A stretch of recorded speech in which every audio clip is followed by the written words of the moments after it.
Hey Aries, welcome back to our channel. आज हम reading करने वाले हैं आपके साढ़े साथी का। यस, साढ़े साथी जो है आपके लिए स्टार्ट हो रहा है 29 मार्च से। एंड आप लोगों के लिए ये फेज़ में, क्योंकि जो साढ़े साथी ये 12वें घर से स्टार्ट होते हैं 2.5 ईयर्स, एंड फर्स्ट हाउस में 2.5 years, and then second house में 2.5 ईयर्स, तो अलग अलग घर को फिर ये एस्पेक्ट करते हैं। तो इन सब से रिलेटेड आपको क्या रिज़ल्ट मिलने वाला वो आज इस वीडियो में हम समझने की कोशिश करेंगे। एंड लास्ट तक बने रहिएगा, मैं आपको रेमेडीज़ भी बताऊंगी कि इस टाइम फ्रेज में आपको क्या करना चाहिए। सो चलिए स्टार्ट करते हैं। एरीज समझने की कोशिश करते हैं। जो साढ़े साथी जो आपके लिए स्टार्ट हो रहा है वो 12वें घर से स्टार्ट हो रहा है। तो इस टाइम पे ही, नॉट एग्जैक्टली 29 मार्च से, बट कुछ वक्त पहले से ही आपको रिज़ल्ट मिलने लगेगा, क्योंकि ये बड़ा ट्रांजिट होता है और जो गोचर होता है वो हम मून राशि से देखते हैं। तो अगर आपका मून एरीज में बैठा है तो ये रीडिंग आपके लिए। सो चलिए स्टार्ट करते हैं एरीज। तो सबसे पहली चीज़ यहाँ पे आपका जो शनि है आपके 11वें घर से 12वें घर में जा रहा है, जो आपका साढ़े साथी लगा रहा है, राइट। तो 12वें घर से रिलेटेड आपको क्या रिजल्ट्स मिलेंगे। 12वां घर जो होता है हॉस्पिटल का होता है, फॉरेन एक्सचेंज का होता है, लॉस का घर होता है। तो इस टाइम फ्रेज से आपको देखने को मिलेगा आपका या आपके फैमिली मेम्बर का हेल्थ जो है बिगड़ने लगा है। अगर आपका मून नीच का है तो आपको भी हेल्थ इश्यूज़ काफ़ी रहेंगे इस टाइम फ्रेज में 7.5 ईयर्स में। तो इस टाइम पे 12th हाउस में जब वो शनि रहेंगे अभी नेक्स्ट 2.5 ईयर्स के, सबसे पहले आपका फ़ॉरेन अगर कोई रहता है या फ़ॉरेन आप कोई क्लाइंट है आपके बिज़नेस के, या आप MNCs में जॉब करते हैं, आपके क्लाइंट है फॉरेन के, तो एक फ़ॉरेन कनेक्टिविटी आपका बनेगा इस टाइम पे। आपके फॉरेन रिलेशनशिप्स बनेंगे इस टाइम पे। रिलेशनशिप मतलब लव रिलेशनशिप भी इस टाइम पे आपका बन सकता है किसी के साथ जो फ़ॉरेन बहुत इन एंड आउट रहता है, या आपका जाने का बन सकता है फ़ॉरेन इस टाइम पे। एंड इस घर से रिलेटेड, क्योंकि हॉस्पिटल हो सकता है आपके घर में, या आपका कुछ हेल्थ इश्यूज़ भी हो तो हॉस्पिटल के भी चक्कर लोगों के लिए बढ़ सकते हैं इस टाइम पे। तो ये जो है जनरल प्रिडिक्शन है, एज़ पर रिज़ल्ट जो है आपके चार्ट से वो भी देखना होता है, लेकिन मैं यहाँ पे आपको जो बता रही हूँ ये जो है इन जनरल ये रिज़ल्ट होते ही हैं। ओके, तो इस टाइम पे चीज़ें जो है 12th हाउस में जब स्टार्ट होगा तो चीज़ें जो है एक डिफ़िकल्ट नोट पे आपके लिए स्टार्ट होने वाली है इस टाइम पे। इन्वेस्टमेंट वगैरह अगर आप करना चाहते हैं, एक्सपोर्ट इम्पोर्ट का अगर आपका बिजनेस है, तो सारी चीज़ों में आपको ऑब्स्टिकल इस टाइम पे देखने को मिलेगा। कनेक्शंस तो बनेंगे पर ऑब्स्टिकल भी देखने को मिलेगा। आपको लगेगा काम बस अब हो ही गया है, 99% 90% हो ही गया, पर लास्ट में जाके कुछ ऐसा हो जाएगा अनएक्सपेक्टेडली जो आप बिल्कुल नहीं सोच रहे होंगे और सडनली वो काम नहीं होगा। तो इस तरह की चीज़ें जो है आपको देखने को मिलेंगी। तो इसके लिए आप पहले से ही प्रिपेयर्ड रहें कि चीज़ें जो है ऑब्स्टिकल आ सकते हैं उनको दूर आप कैसे करें, कैसे उन चीज़ों पे रेमेडी आप कर सकते हैं, वो भी हम लास्ट में डिस्कस करेंगे। तो फिलहाल ये चीज़ें आपको 12th हाउस से रिलेटेड देखने को मिलेंगी। रिलेशनशिप में आपको प्रॉब्लम्स आएंगे। अगर आप ऑलरेडी रिलेशनशिप में हैं तो रिलेशनशिप में प्रॉब्लम आपको आएंगे इस 7.5 ईयर्स में। हो सकता है आप घोस्टेड भी हो जाए, सेपरेशन भी हो, ब्रेकअप्स भी हो, इन एंड आउट रिलेशनशिप चलेगा आपका। एंड एट दी एंड जो है आप जाके अकेले हो जाएंगे, आपको लगेगा कि कोई नहीं है आपके साथ। पर इन सारी चीज़ों को बचाने के लिए हम रेमेडी का भी बात करेंगे एट दी एंड में। तो जब ये शनि 2.5 ईयर्स के बाद आपके फर्स्ट हाउस में जाएंगे तो आपको अपने आप में ट्रांसफॉर्मेशन देखने को मिलेगा। जो मैरिड हैं उनके रिलेशनशिप में प्रॉब्लम देखने को मिलेगा, स्टबर्ननेस देखने को मिलेगा, मिसअंडरस्टैंडिंग्स और ये सारी चीज़ें देखने को मिलेंगी। आप दोनों के बीच में एक तरह का मतलब अनएक्सपेक्टेड टॉपिक पे आर्ग्यूमेंट होने लगेगा जो कि आप एक्सपेक्ट नहीं कर रहे हैं। सेपरेशन फेज़ आपको देखने को मिलेगा इस टाइम पे, लेकिन खुद की फिज़िकली, मेंटली, पर्सनालिटी वाइज में आपको अपने आप में बहुत ह्यूज ट्रांसफॉर्मेशन देखने को मिलेगा इस टाइम पे।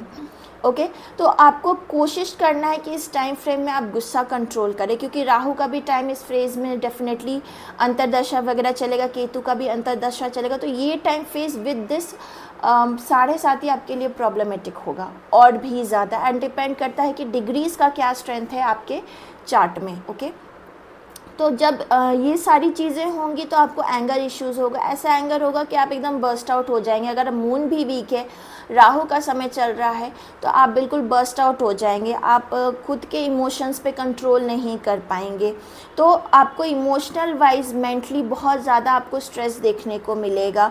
बहुत ज़्यादा आप डिप्रेस फील कर सकते हैं इस टाइम पे अगर आपका मून वीक है। खुद का हेल्थ इश्यूज़ चल रहा है, घर में भी हेल्थ इश्यूज़ चल रहे हैं, फैमिली में आर्ग्यूमेंट्स हो रहे हैं, रिलेशनशिप में आर्ग्यूमेंट्स हो रहे हैं, तो ये सारी चीज़ें आपको देखने को मिलेगी।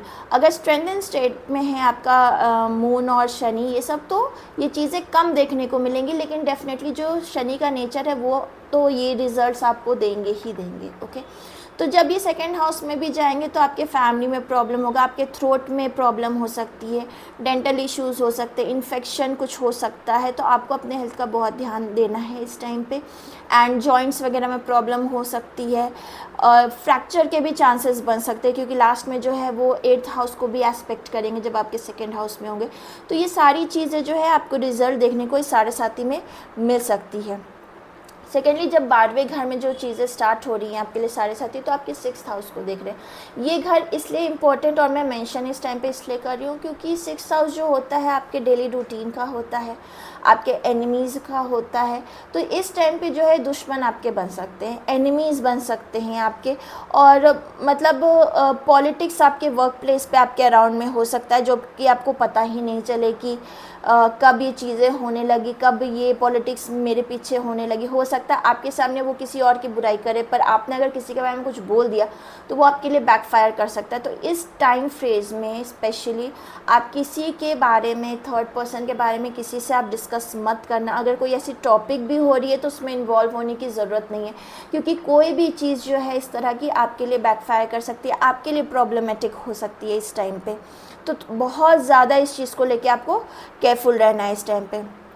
दूसरी चीज़ जो बहुत ज़्यादा केयरफुल रहना है इस टाइम फ्रेज में, इस 7.5 ईयर्स में, आप किसी को भी पैसा, किसी को भी लोन भी समझ के, ये भी नहीं सोच के कि हाँ ये तो पहचान का इंसान है, ये हर महीने बोल रहा है किश्त में दे देगा तो वो दे ही देगा या दे ही देगी, वो चीज़ आपको बिल्कुल भी ट्रस्ट नहीं करना है, क्योंकि वो आपके लिए प्रॉब्लमेटिक हो सकता है। वो इंसान के साथ by the end of 2.5 years या 7.5 ईयर्स में हो सकता है वो भी आपकी किसी तरह से दुश्मन बन जाए, क्योंकि ये टाइम फ्रेज में ये बहुत पॉसिबिलिटी है इन सब चीज़ों की। तो बिल्कुल भी किसी पे ट्रस्ट करके ह्यूज अमाउंट हो या स्मॉल अमाउंट हो आपको नहीं देना है। अगर आपको लगता है कि देना चाहिए तो आप तभी देना कि सोचिए कि वो आपको रिटर्न नहीं भी मिले तो इट्स ओके फॉर यू, ठीक है, तभी आपको देना है। कि नहीं वापस मिल रहा है, स्मॉल अमाउंट है या बिग अमाउंट भी एज अ दान आप दे रहे हैं तो आप दीजिए। लेकिन अगर एक्सपेक्टेशन है कि वो वापस आएगा पैसा, तो आप बिल्कुल भी इस टाइम फ्रेज में उस चीज़ को आप ट्रस्ट नहीं कर सकते कि आप किसी को दे दें और वो वापस मिल जाए। ऐसा हो जाएगा कि आपको अपने पैसे के लिए भीख मांगनी पड़ जाए, अपने ही पैसे बार बार गिड़गिड़ा के आप मांग रहे हो, दे दो मेरा पैसा दे दो, और वो इंसान नहीं दे रहा, आपको अवॉइड कर रहा, फ़ोन नहीं उठा रहा। तो ये बहुत पॉसिबिलिटी है इस टाइम फ्रेज में। तो बिल्कुल भी आप किसी पर ट्रस्ट मत करिएगा इस टाइम पर पैसा देने को लेकर। आपको अगर लोन वगैरह लेना है या किश्त लेनी है या वैसा कुछ है कि आप खुद किश्त में किसी को दे रहे हैं, तो इस टाइम पे आपको डिफ़िकल्टी होगी पैसे रिटर्न करने में, आपको खुद को भी। तो बहुत ह्यूज अमाउंट में मत लीजिएगा, जो आपको लगे कि स्मॉल अमाउंट आप कर सकते स्मॉल बिट में, तो ही आप इन सब चीज़ों पे रिस्क लीजिएगा। कोई भी डॉक्यूमेंट भी साइन करने से पहले आपको बहुत ध्यान रखना है इस टाइम पे कि कोई आपसे धोखे से भी कोई पेपर साइन करवा सकता है। तो ये सारी चीज़ें जो है आपको बहुत ज़्यादा ध्यान देनी होंगी इस टाइम पे। तो इस 7.5 का फेज़ जो है बहुत डिफ़िकल्ट साउंड होता है, बहुत मुश्किलें आपको लाइफ में देंगी, लेकिन आप बहुत कुछ इस टाइम में लर्न करोगे। 7.5 ईयर्स में आपको एक लगेगा कि आपने एक लीप ले लिया अपने लाइफ में, कि मतलब जो चीज़ आपको लग रही है ना कि अब ये नहीं होगा, इसमें तो कोई उम्मीद ही नहीं है, मुझे तो चाहिए ही नहीं, मैंने तो छोड़ दिया था, वो चीज़ें आपके लिए हो जाएंगी, अनएक्सपेक्टेडली हो जाएगी। भले आप आज मेरा ये वीडियो देख रहे होंगे, आपको लग रहा होगा कि अरे ये तो ऐसे ही बोल रही है नहीं। मैंने ये चीज़ एक्सपीरियंस किया है, देखा है लोगों की लाइफ में, जो आप चीज़ें बिल्कुल छोड़ देते हैं, नहीं सोच रहे कि नहीं होगा, इस 7.5 ईयर्स बाय द एंड आपको वो चीज़ बहुत स्ट्रगल के बाद लेकिन मिलेगा ज़रूर। शनि जो है यही एक ऐसा प्लैनेट है जो आपके कर्म का फल आपको देकर जाते हैं, बाकी कोई प्लैनेट नहीं होता, चाहे अच्छा हो या बुरा हो, आपके कर्म का फल आपको वो देकर जाते हैं।